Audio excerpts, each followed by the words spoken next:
ነው የተደሰተው በጣም የ12 ዓመት ልጅ ሆንኩ ነው የመሰለኝ። ወይ እኔ ራሴ ከልጅነት ጓደኞቼ ጋር አብሬ እንደምጨፍር የተሰማኝ። ቡሄ ግን መንፈሳዊ ዳራው ምንድን ነው? እኔ ቡሄ በነገራችን ላይ ያው ልጅነቴን በጣም ስለሚያስታውሰኝ በጣም ነው የምደሰተው የቡሄ በዓልን ስላየው ብቻ ማለት ነው። በነገራችን ላይ እቺን ያሻት ሙልሙል እንደ ባህላችን ከሆነ እኮ ሴት ነበረች የምትሰጠው። ሆየ ሆየ ብለህልኝ ማለት ነው። እሺ አስቀምጪውና ሆየ ሆየ በልና እሺ ታሪካዊ ዳራው ስለጠየቅሽ እሱን ልንገርሽ። እሱን ከመለስክ ሙልሙል ይሰጣል። በጣም ጥሩ። አሁን የቡሄ በሁለት አይነት መንገድ ያወጣል። አንዳንድ ሰዎች የኢትዮጵያ ኦርቶዶክስ ቤተክርስቲያን ትውፊት ነው ይላሉ። አይ አይደለም መጽሐፍ ቅዱሳዊ ነው ይላሉ። ጌታችን መድኃኒታችን ኢየሱስ ክርስቶስ ወደ ደብረ ታቦር ተራራ በሚወጣበት ጊዜ አብረውት ዮሐንስ፣ ያዕቆብ እና ጴጥሮስ ነበሩ። ወደ ተራራው እየወጡ ጌታችን መድኃኒታችን ኢየሱስ ክርስቶስ በብርሃን ተገለጠ። በብርሃን መገለጥ ሲጀምር አካባቢው በሙሉ በብርሃን ውስጥ ወደቀ ማለት ነው። ስለዚህ ይሄ ብቻም አይደለም፣ ኤልያስና ሙሴ በዛ ተራራ ውስጥ ከጌታችን ከመድኃኒታችን ኢየሱስ ክርስቶስ ጋር አብረው ታዩ ይላል። ይሄ በቀጥታ መጽሐፍ ቅዱስ ውስጥ ያለ ነው። ስለዚህ አሁን እንግዲህ ኢትዮጵያ ኦርቶዶክስ ቤተክርስቲያን ይህንን ታሪክ ይሄ በሚከናወንበት ጊዜ በስፍራው የነበሩ እረኞች አሉ። እረኞቹ ጌታችን መድኃኒታችን ኢየሱስ ክርስቶስ በብርሃን ሲገለጥ ስፍራው በሙሉ በብርሃን ውስጥ ወደቀ። ይሄ ሲሆን እረኞቹ የመሸ አልመሰላቸው። በቀጥታ ጨዋታቸውን ቀጠሉ። ጅራፋቸውን እያጮሁ በእረኝነት ስራቸው ላይ ቀጠሉ ማለት ነው። ምክንያቱም ለነሱ አልመሸም፣ ስፍራው በብርሃን ተሞልቷል ማለት ነው። ይህን ጊዜ ቤተሰቦች ደግሞ እንግዲህ እረኛ ሲባል ከብዙ ነገሮች ጋር የሚታገል ማለት ነው። ተኩላ ቢመጣ የሚመክት፣ አንበሳ ቢመጣ የሚመክት፣ በጎቹን ከብቶቹን በሙሉ የሚጠብቅ ማለት ነው። ስለዚህ ቤተሰብ እነዚህ ልጆች እስከዚህ ሰዓት ድረስ ያመሹት ምን ገጥሟቸው ነው ብለው ስለፈሩ እና ስለሰጉ ምንድን ነው ያደረጉት? በቀጥታ ጨለማውን ለማለፍ እንደ ችቦ እያበሩ ልጆቻቸው ደግሞ እስከዛ ሰዓት ስላመሹ ሊርባቸው ይችላል ብለው ስለገመቱ ሙልሙል ዳቦ ይዘው ልጆቻቸው ወዳሉበት ስፍራ ሄዱ ማለት ነው። ግን እዛ አካባቢ ሲደርሱ የነበረው ብርሃን ቤተሰቦቹንም ነው የገረመው። ከዛ ጊዜ ጀምሮ የኢትዮጵያ ኦርቶዶክስ ቤተክርስቲያን ቡሄን በዚህ መልኩ ነው የምታከብረው። አንድ ቡሄ እጅግ በደመቀ መልኩ አሁን እንዳየሽው ማለት ነው። አያምሩ? በጣም አሁን ሙሉ ሸልሚ ውስጥ የራሱ ላንተ በጣም ላብራራህበት ማለት ነው።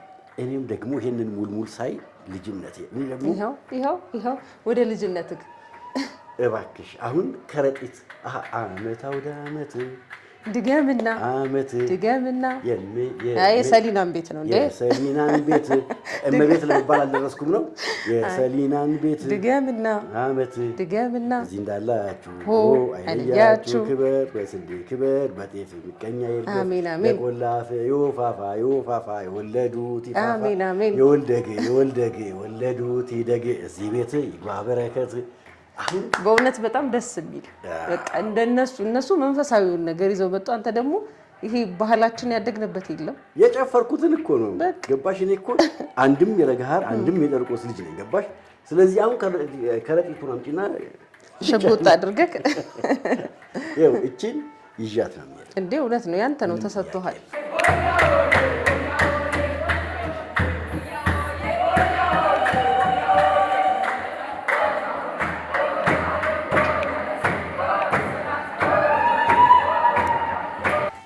ጨፍረሽ ታውቂያለሽ? አዎ ቡሄ የእውነት ሴቶች ይጨፍራሉ። ምን እንደሆነ ታውቃለህ? እኔ አያቶቼ ጋር ነው ያደግኩትና አያቶቼ ያሉበት አካባቢ የኛም የኖርንበት ሰፈር ወንዶች በብዛት የሉም። አንድ እድሜ ላይ ያለ ነው ሴቶች በብዛት አለ።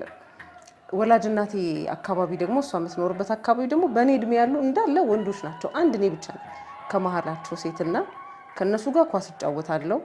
ክረምት ወደዛ ሄድ ስለነበረ ማለት ነው። ከዛ ቡሄ ሲደርስ ደግሞ ከነሱ ጋር ኮፍያ ለብስና አብሬ ጨፍር ነበር። እንደውም አንድ ወቅት ፀጉሬን ተቆረጥኩት። ለቡሄ ሳይሆን በሌላ ምክንያት ፀጉሬን ራሴ ቆረጥኩት እና ፀጉሩ እንዲስተካከል ተብሎ ፀጉር ቤት ምናምን ሄጄ ተስተካከልኩ። ፀጉሩ አጭር ስለነበረ ያኔ ደግሞ እድሜያችንም ትንሽ ነው። ሴት እንሁን ወንድ ምንም የሚገልጽ አካላዊ መለያ አልነበረንም።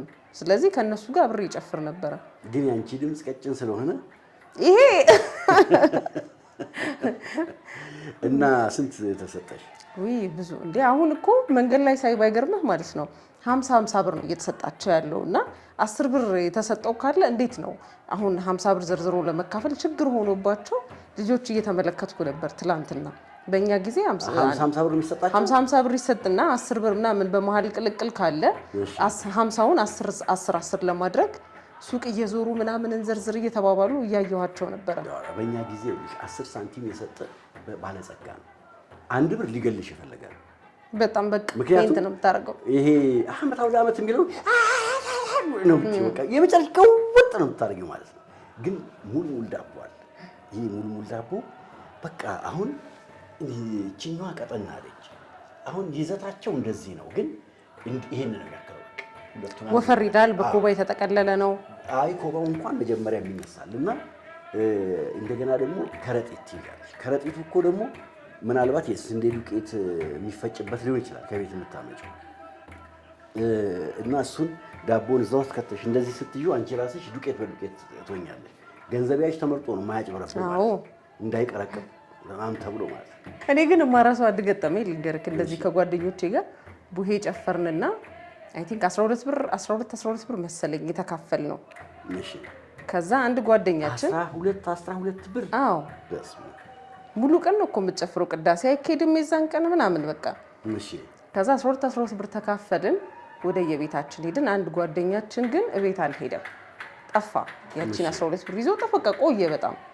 ከዛ የት ሄዶ ነው ተብሎ ተፈልጎ የሆነ ሰዓት መጣ ማለት ነው። የት ሄደክ ነው ሲባል ቡሄ በጨፈርኩበት ብር።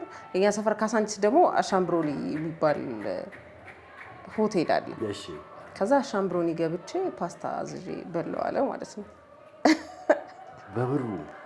እሺ ሊገሉት እናትየው አልኩ። በቃ ማለት ምን አተክ ነው ቤት ስሩልኝ አትልም? ለምንድን ነው አሁን በጣም ብዙ ነገር ይደረጋል። እኛ አሁን ምን እናደርግ ነበር መሰለ፣ አሁን በዛ በምናገኘው ብር ወረቀት አሁን ቤተሰብ ግዙልን አንልም። ወረቀት፣ ስዕል፣ ይሄ ቀለም ምናምን አዋሬ ቅርባችን ነው። አዋሬ እንሄድና ስዕል፣ ይሄ ቀለም ገዝተን ደግሞ እንስላለን። ለአበባዮሽ ደግሞ አበባዮሽ ነው ያልጨፍርም አልኩ። ብዙ ከወንዶቹ ጋር ስለሆነ ብዙ ረጅም ጊዜ ነው ማሳልፈው። ስዕል ስላለው ደግሞ ከወንዶቹ ጋር የአዲስ ዓመት ሲሆን ደግሞ ወንዶች ስዕል ሊሰጡ የለ። ያንን ደግሞ ወረቀትና ቀለም ገዝተን እስከ አዲስ ዓመት ስዕል ይሳላል። ከቡሄ አሁን በቡሄ በተገኘችው ብር ነው ኢንቨስት የምታደርገው እዛ ላይ። ሊገሉት አልኩ። ከዛ ልጁ ይሄ ወዙ ወይ ፓስታው የዘይቱ ምናምን የበላበት ራሱ በጣም የተመታበትን ጊዜ አስታውሳለሁ። የአበባ ንድፍ ስል ነበር ስትይ አቤት። አንድ ጊዜ እኔ ንድፍ ስል ምናምን በጣም ኃይለኛ ነኝ።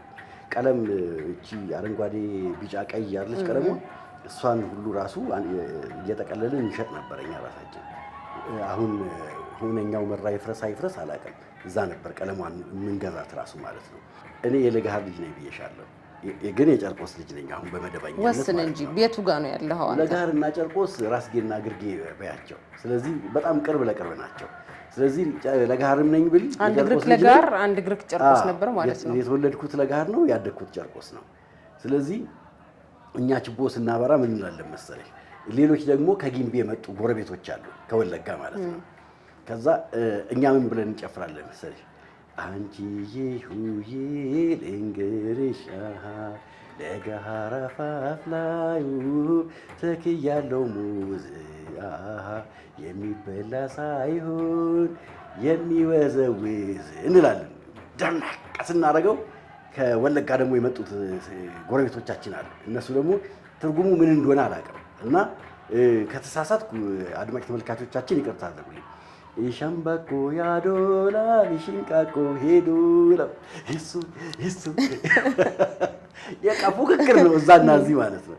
ስለዚህ እኛ ጋር ሴት የለም ወንድ የለም፣ አብሮ ባብሮነት ይጨፍራል። እኔ የሚገርምክ ከ1-2 ዓመት በፊት ሬዲዮ ፕሮግራም እያዘጋጀን አብሮኝ የሚሰራው ባልደረባዬ የኮልፌ ልጅ ነው። ከዛ ቡሄ ላይ በጣም የማትቀር ስነኝ ምንድን ነው ከኮልፌ መጣው በሬን ዘግቼ እኛ ስንጨፍር እዚያ ማዶ ምናምን ሲባል ከኮልፌ መጣው በሬን ዘግቼ ይባላል አይደል? ከዛ ግን እናንተስ የኮልፌ ልጆች ምን ብላችሁ ነበር የምትጨፍሩት አልኩት። እኛስ አሁን ካሳንቺስ ሆነን ጨርቆስ ሆነን ምናምን ከኮልፌ መጣው ብትል ወይ ከሩቅ ነው የመጡት ተብሎ እንዲታዘን አሁን በዛን ጊዜ የሚመስለኝ እኔ ገባ ከኮልፌ መጣው ሩቅ ስለሆነ በቃ ኮልፌ ሩቅ ነው የሚመስለኝ። አሁን እንኳን ከኮልፌ በጣም የራቁ ሰፈሮች ስላሉ ኮልፌ መሀል ገብቷል። ከዛ እናንተ ምን ትሉ ነበር አልኩት። እኛም ከኮልፌ መጣን ነው የምንለው አለ። እዛው ኮልፌ ሆነው እዛው ኮልፌ ሆነው የኮልፌ ልጅ ስለነበረ ነው እኮ እናንተ እኛ ከኮልፌ መጣን እንላለን እናንተ ምን ትላላችሁ ስል እኛም ከኮልፌ መጣን ነው የምንለው አለኝና ግን እጅግ በጣም የሚገርመው ሰው እምነቱን እኮ ይኖራል። እምነቱን በሚኖርበት ጊዜ ደግሞ በእምነት ውስጥ ያሉት የአከባበር ስርዓቶች ልክ እረኞቹን ፍለጋ ሙልሙል ዳቦ ይዘው እንደወጡት ችቦ እንደያዙት እኛም ደግሞ ያንን ታሪክ ዛሬ ላይ እንደተከሰተ በማድረግ የጌታችን መድኃኒታችን ኢየሱስ ክርስቶስ በደብረ ታቦር ተራራ ላይ በብርሃን መገለጥን እያሰብን የቡሄ በዓል እያከበርን ያለ ነው።